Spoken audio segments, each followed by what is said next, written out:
Clear है, सब दिख रहा है, ऑडियो वीडियो एकदम विजुअल है। हम लोग आज देखने वाले हैं मैथमेटिक्स का क्लास 9 का 4th चैप्टर लीनियर इक्वेशंस इन टू वेरिएबल। इसको देखते हैं। इसमें हम लोग का मेन मोटिव रहेगा क्वेश्चंस करना, उसके साथ साथ जैसे क्वेश्चन करेंगे तो उसके साथ साथ जो है इसका थ्योरम सब समझ में आते रहेगा। मतलब इसमें बहुत ज्यादा थ्योरम की जरूरत है नहीं, क्वेश्चंस करेंगे उसके साथ साथ ही थ्योरम करेंगे तो ज्यादा बेटर रहेगा। थोड़ा सा ओवरव्यू देख लेते हैं, कुछ छोटी छोटी चीजें देख लेते हैं, उसके बाद जो है करते हैं इसका जो मेन चीज है, जो ओवरव्यू की चीजें हैं। तो सबसे पहले हम लोग देखते हैं कि linear equation in two variable. तो लीनियर इक्वेशन क्या होता है? तो linear equation in two variable, तो वेरिएबल को समझना हम लोग को सबसे पहले नेसेसरी होता है कि वेरिएबल क्या होता है। तो वेरिएबल वो होता है, वेरिएबल वो होता है जिसका मान चेंज हो सके, है ना। That's value can be change. मैं यहां पे लिख देता हूं, that's value can be change.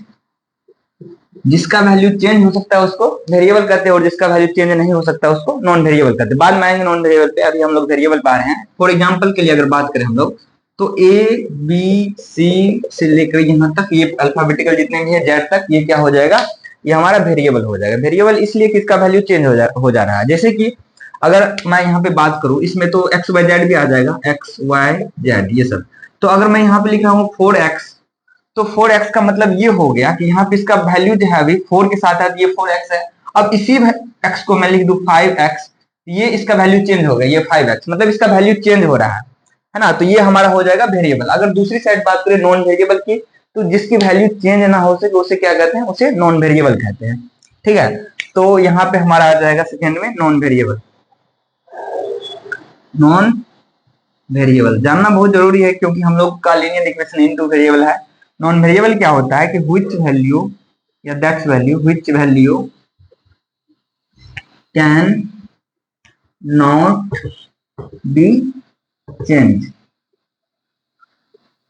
जिसका वैल्यू चेंज नहीं हो सके। जैसे कि अगर एग्जांपल की बात करें हम लोग, तो ये 1 2 ये इनफिनाइट तक जाएगा, है ना।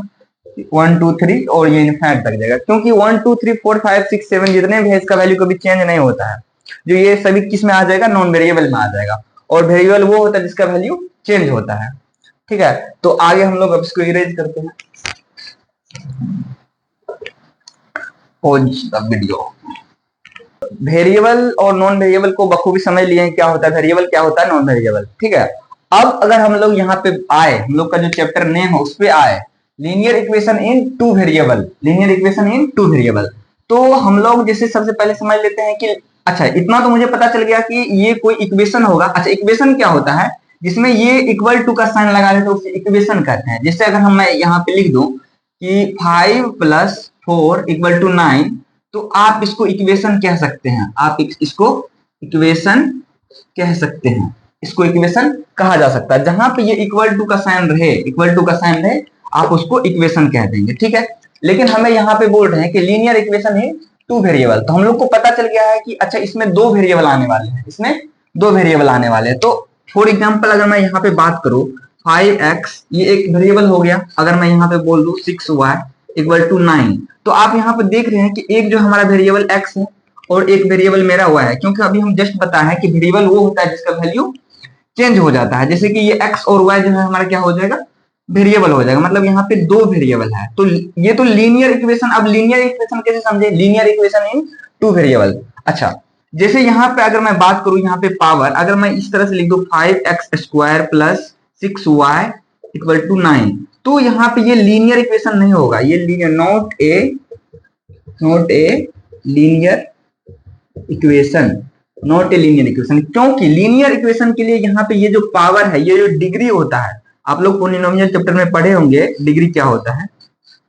ये जो डिग्री होता है, ये डिग्री में जो है ये पावर के रूप में ये जो एक्सपोनेंट है वो हमेशा 1 होना चाहिए, और यहाँ पे तो 2 हो गया, ये लीनियर इक्वेशन नहीं होगा। ठीक है, तो इसलिए हम लोग का अगर लीनियर इक्वेशन जो होगा वो, इसका मतलब है कि हमेशा पावर में यहाँ पे 1 होना चाहिए। कहने का मतलब 6x + 9y = 9, ये सब ले सकते हैं। लेकिन अगर हम इस तरह से ले 6x + 3 = 9, तो ये लीनियर इक्वेशन इनटू वेरिएबल नहीं होगा, क्योंकि यहाँ पे ये इक्वेशन है, ठीक है लीनियर भी है, लेकिन यहाँ पे दो वेरिएबल नहीं है। देयर नो टू वेरिएबल, यहाँ पे दो वेरिएबल, यहाँ पे दो वेरिएबल नहीं होगा। यहाँ पे आप देख सकते हैं सिर्फ एक वेरिएबल है। हाँ लीनियर इक्वेशन है ये, लेकिन यहाँ पे एक वेरिएबल है, इसीलिए क्या हो जाएगा हमारा linear equation in two variable नहीं होगा। आप इसको राइट डाउन कर सकते हैं, अगर राइट डाउन करना चाहे तो इसको पॉज राइट डाउन कीजिए पॉज करके। हम लोग एक्सरसाइज पे आ गए। हम लोग का एक्सरसाइज इससे पहले हम लोग वेरिएबल और नॉन वेरिएबल, इसके साथ साथ linear equation in two variable भी समझ चुके हैं। अब हम लोग क्वेश्चंस पे आ गए हैं। तो क्वेश्चन है हमारा ये 4.1 का जो है फर्स्ट नंबर का क्वेश्चन है, ये फर्स्ट क्वेश्चन है, अच्छा क्वेश्चन है। The cost of a notebook is twice, यहाँ पे सी हो जाएगा, twice the cost of a pen, write a pen, write a linear equations in two variables to represent the statement. तो यहाँ पे क्वेश्चन को समझिए, आप लोग बोल रहा है कि एक नोटबुक का जो है, नोटबुक का कॉस्ट जो है क्या है, ट्वाइस मतलब दोगुना है एक पेन के कॉस्ट से, ठीक है। तो आपको जो है उसको लीनियर इक्वेशन में क्या करना है, रिप्रेजेंट करना। लीनियर इक्वेशन में रिप्रेजेंट करना इन टू वेरिएबल में, इसका मतलब ये है कि हमें जो है दो वेरिएबल कंसीडर करना है, पहला x और दूसरा y, क्योंकि यहाँ पे टू वेरिएबल है, ठीक है। हाँ लेकिन लीनियर इक्वेशन रखना है, उसमें स्क्वायर वगैरह सब कुछ नहीं आएगा, हमेशा एक्सपोनेंट के रूप में, पावर के रूप में, जो डिग्री के रूप में 1 ही आएगा, ठीक है। तो उसको रिप्रेजेंट करना है। यहाँ पे कुछ हिंट्स में दे रखा है कि take the cost of a notebook, notebook का कॉस्ट बोल रहा है कि आप x कंसीडर कीजिए, और जो है पेन का कॉस्ट जो है y कंसीडर कीजिए, इसको कंसीडर करके बनाइए, ठीक है। तो इसको हम करते हैं, करने के बाद एक दो और एक्सप्लेन कर देंगे, अच्छी तरीके से समझ में आ जाएगा, ठीक है। तो यहाँ पे बोल रहा है कि यहाँ पे cost of a notebook, cost of a notebook equal to क्या है, x, ठीक है। उसके बाद cost of a pen equal to y, ये हमें दे रखा है, ठीक है। अब according to questions, according to questions, questions के अकॉर्डिंग चलते हैं। यहाँ पे बोल रहा है कि the cost of a notebook, notebook is twice of a pen. तो हम लोग क्या करते हैं, यहाँ पे पहले नोटबुक का प्राइस ले लेते हैं, कॉस्ट क्या है, उसके बाद जो है ये y मतलब ये पेन का ले लेते हैं, और क्या करते हैं दोनों के बीच में इक्वल टू का साइन लगा देते हैं। आप बोलेंगे कि सर आप इक्वल टू का साइन कैसे लगा दिए, क्योंकि यहाँ पे तो बोल रहा है कि ट्वाइस है, आप तो सीधा दोनों को बराबर कर दिए। हाँ अब उसी को हमें क्या कर रहा है, दोनों को इक्वल टू कर, जब मैं यहाँ पे इक्वल टू कर दिया हो तो उसके लिए कुछ ना कुछ हमें जो है इसके, इसमें जो बोल रहा है क्वेश्चन उसके अकॉर्डिंग करना पड़ेगा। अब बोल रहा है कि the cost of a notebook is twice. अच्छा नोटबुक का प्राइस जो है ये दोगुना है, ये हमारा नोटबुक जो है दोगुना है। The cost of a notebook is twice of the pen, pen से, इससे, ये पेन से ये दोगुना है। तो आप बोलोगे कि सर आप इसमें 2 से मल्टीप्लाई कर दो, लेकिन ये तो गलत हो जाएगा ना, ये पहले से 2 गुना था, हम इक्वल टू का साइन लगा दिए, अब तो ये 4 गुना हो जाएगा। अगर समझ में नहीं आ रहा, अगर मैं बोल दूं एक साइड 5 है और एक साइड 10 है, अगर मैं दोनों को ऊपर ये दोनों में ये इक्वल टू का साइन लगा दे रहा हूं, बहुत से बच्चे इसमें गलती करते हैं, तो आप बोलेंगे कि जैसे ये है एक हमारा 10, ये मान लेते हैं हम कि हमारा कोई पेन का कॉस्ट है, ठीक है, और ये नोटबुक का है, नोटबुक, या फिर 5 और 10 है, ठीक है। अगर आप बोलेंगे कि सर ये जो है इससे ये दोगुना है, इससे ये दोगुना है, आप इसी में 2 से गुना कर दिए, यहाँ पे वही बोल रहा है कि इस वाले से ये दोगुना है ना, तो हमें इस वाले से ये दोगुना है तो इसमें मल्टीप्लाई करने की जरूरत है, मतलब इससे, सॉरी इससे ये दोगुना है ना, इससे ये दोगुना है, ये 5 से ये दोगुना है, अगर हम इसमें 2 से मल्टीप्लाई कर दो ना यहाँ पे, ये जो है 4 टाइम्स 4 गुना हो जाएगा।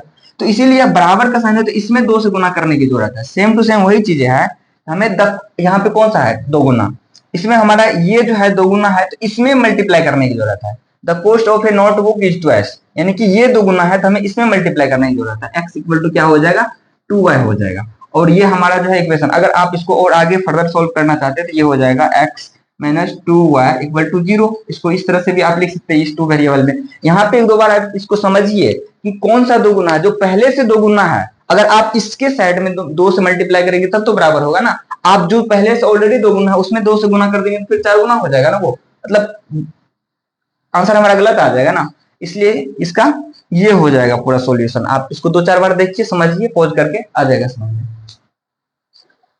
इसको राइट डाउन कर कीजिएगा तो राइट डाउन कर लीजिए। हम लोग का क्वेश्चन है 4.1 का सेकंड क्वेश्चन है, express the following linear equations in the form of a x plus B Y plus C equal to 0 and indicate the values of a b c in each case. हम लोग को A B और सी का value इसमें find out करना है, ठीक है। तो एक कहने का मतलब ये हो गया कि ये जो हमारा ये इसका जो कोफिशिएंट है एक्स का कोफिशिएंट आप लोग को पता होगा कि ये कोफिशिएंट होता है, ये 2 जो हमारा कोफिशिएंट है, और ये y का कोफिशिएंट ये हो जाएगा, ठीक है। और हमें c भी निकालना है, यहाँ पे तो a और b ही दे रखा है, अगर यहाँ पे देखिए x और y, ठीक है। इसमें हमें बोल रहा है कि इस फॉर्मेट में आपको A x plus B Y plus C के फॉर्मेट में जो है आपको इसको इंडिकेट करना है, इसको A x plus B Y plus C के फॉर्मेट में इंडिकेट करना है, ठीक है। तो अगर अभी यहाँ पे हम ये जो हमारा ये 9.35 इसको इस साइड अगर मैं भेज दूं, पक्षांतर कर दूं, तो ये जो हमारा इस फॉर्मेट में आ जाएगा, ठीक है। इसको करते हैं सॉल्यूशन एक बार। ये 2x प्लस 3y और इसको इस साइड भेजेंगे तो ये हो जाएगा माइनस में 9.35, ये हो जाएगा हमारा ये इस तरह से। अच्छा, इक्वल टू क्या बचेगा, 0 बचेगा, ठीक है। अब यहाँ पे हमें बोल रहा था कि A x plus B Y plus C equal to 0 है, लेकिन यहाँ पे क्या, यहाँ पे तो माइनस हो गया, क्या करें इसको, अब इसको प्लस करते हैं, इसको 2x प्लस 3y और प्लस अगर ब्रैकेट में इस तरह से 9.35 लिखे इक्वल टू 0। अब यहाँ पे अगर हम बात करें, अब बोल रहा था कि ए बी और सी का भी वैल्यू निकालिए, तो ए इक्वल टू हो जाएगा 2 इसका कोफिशिएंट, बी इक्वल टू हो जाएगा हमारा 3 इसका कोफिशिएंट, और सी इक्वल टू हो जाएगा ये minus 9.35 to the power recurring, ये हो जाएगा हमारा आंसर, ठीक है। आप इसको राइट डाउन कीजिए। हम लोग सेकेंड क्वेश्चन पे आते हैं फटाफट से। बहुत ही अच्छा क्वेश्चन है, मतलब समझने की चीजें है बस। हम लोग का है तीसरा क्वेश्चन, मतलब सेकेंड क्वेश्चन, सेकेंड नंबर का क्वेश्चन, दूसरा क्वेश्चन। तो इसमें हमें इस फॉर्मेट में पहले लिखना है, इसको इस वाले फॉर्मेट में लिखना है, ठीक है। तो ये हो जाएगा x, अच्छा बीच में प्लस का साइन है, तो प्लस फिर ये माइनस y बाय 5 और ये फिर प्लस ये माइनस 10। अच्छा, मैं ये प्लस इक्वल टू 0, मैं ये प्लस क्यों लगा रहा हूँ बीच में, बिकॉज ये जो है हमारा यहाँ पे देखिए ये प्लस बोल रहा है कि इस फॉर्मेट में आपको जो है इसको लिखना है, ठीक है। अच्छा, ये ब्रैकेट में मैं इसलिए माइनस लगा दूं क्योंकि जब अल्टीमेटली आप इसको सोल्व करेंगे ना प्लस माइनस, फिर से ये माइनस हो जाएगा, है ना। और यहाँ पे फिर से जब इसको आप यहाँ पे प्लस माइनस सोल्व करेंगे फिर से यहाँ पे माइनस हो जाएगा, इसीलिए मैं यहाँ पे इसको ब्रैकेट में डाल करके माइनस लगा रहा हूँ, ठीक है, कि अल्टीमेटली मेरा वही सोल्यूशन आ रहा है, लेकिन उसको प्लस के फॉर्मेट में लिख रहा हूँ। अगर यहाँ से हम बात करें, अब मुझे ए बी और सी की मान निकालना है, यहाँ से वैल्यू निकालना है, ठीक है।